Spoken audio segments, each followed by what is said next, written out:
I say whore, Black Diamonds. Whore. I say whore, Black Diamonds. Whore. Good morning, my name is Specialist Mitchell. Today I will be giving you an unclassified, informative brief on leader competencies.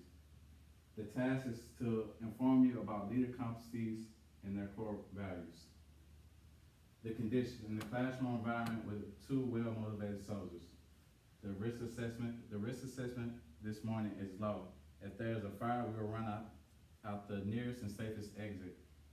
If you have to get up and go out the classroom at any point in time during this brief, be careful of tripping over others and the loose wiring.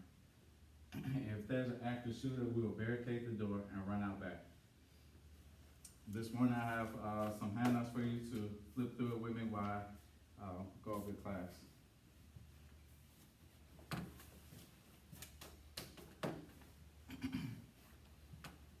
Leader competency. Leader competency is pretty much the core values of being a leader. It is important to learn these core values because no matter where you go in life, a leader will always be needed. Whether it is at home, with your family, in the community, at the church, or any business that you get into, you will always need to know the core values of being a leader if you want to be successful in this world. There are 8 core values to being a leader. I will go over all 8 with you. The first one, personal mastery. Personal mastery is when a leader or just a regular person can master themselves. Pretty much mentally and physically fit.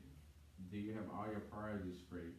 Are you good at your job? For you to be a leader, you have to be good at your job. Because how do you expect someone to follow you if you can't show them the way? Number 2, leadership. Leadership is developed at the lowest level. It doesn't take much to show leadership. Just taking the simple initiative of taking out the trash shows leadership. Leadership is pretty much a social influence amongst a group to get a goal or a task accomplished. Say if you're hanging out with your friends and you're at work and you need to clean up before you go home. Hey guys, let's take the initiative to clean up so they won't tell us to clean up so we can go home early. That's just showing lower level leadership of getting the task done so you can have mark one more thing off your list. Communication. Communication is a very important trait to being a leader. A leader needs to be able to communicate their goal and what he or she expects out of people. A leader must be able to communicate and inform others and express his feelings about what's going on. In today's world, communication is the biggest thing out right now. That's why we have so many social platforms to stay well informed. Twitter, Facebook, Instagram. We got cell phones with FaceTime. We as people, we need to communicate. That's how we get by in this world. Number 4, building relationships.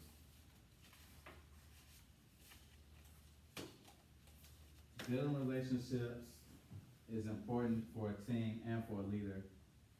Is to build unit cohesion or team cohesion. When you build relationships as a leader, you want to build professional relationships as well as personal.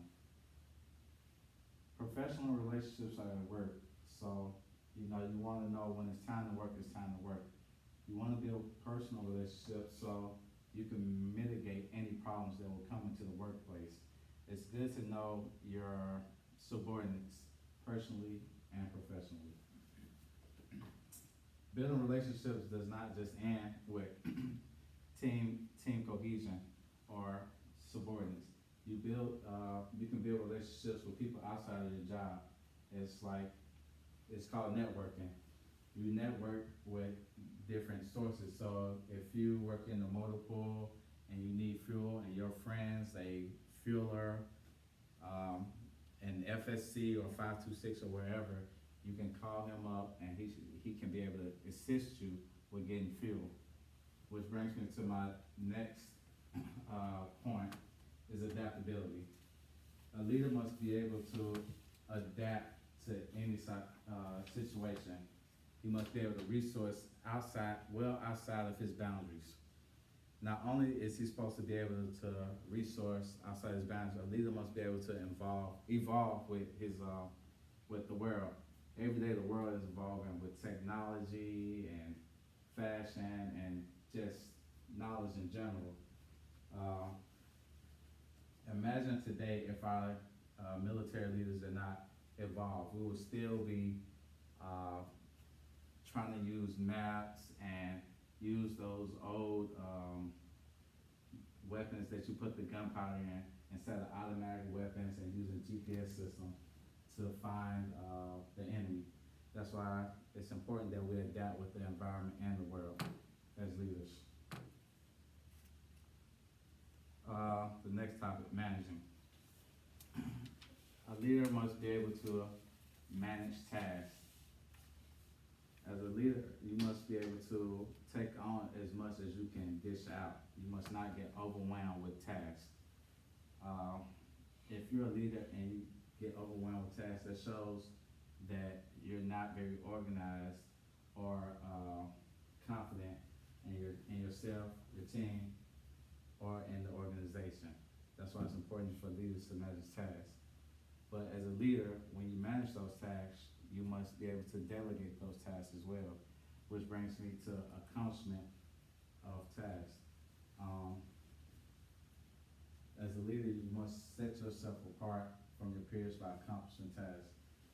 It's important for leaders to accomplish tasks because it builds morale in the unit and the organization, and it shows that your superiors can have confidence in you of getting the job done, or your team getting the job done. That's why accomplishment of tasks should be another important trait for a leader.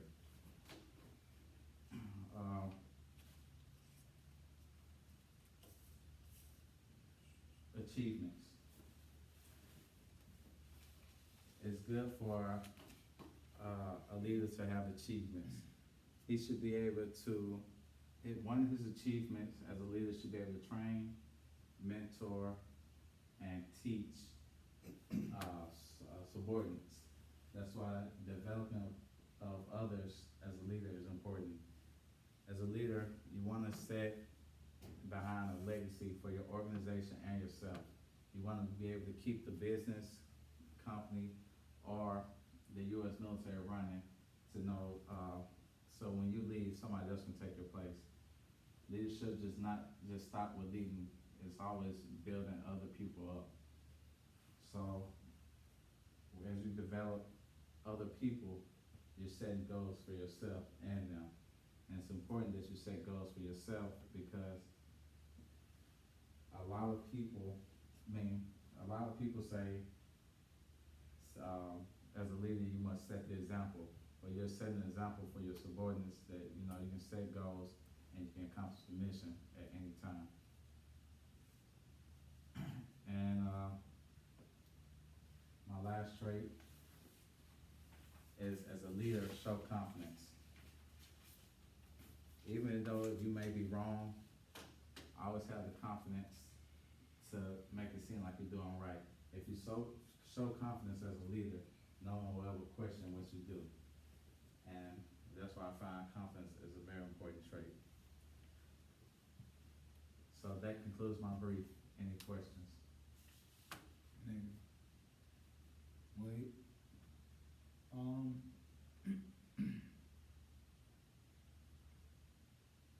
How does building relationships tie into the main topic?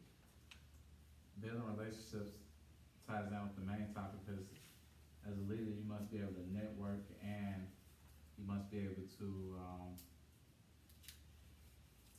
build, a leader must be able to build his team up with unit cohesion. Right. Any more questions? Yes, does there any, order they supposed to be in? No. It's, based on your personal opinion of how you wanna build your own core values. But those are the core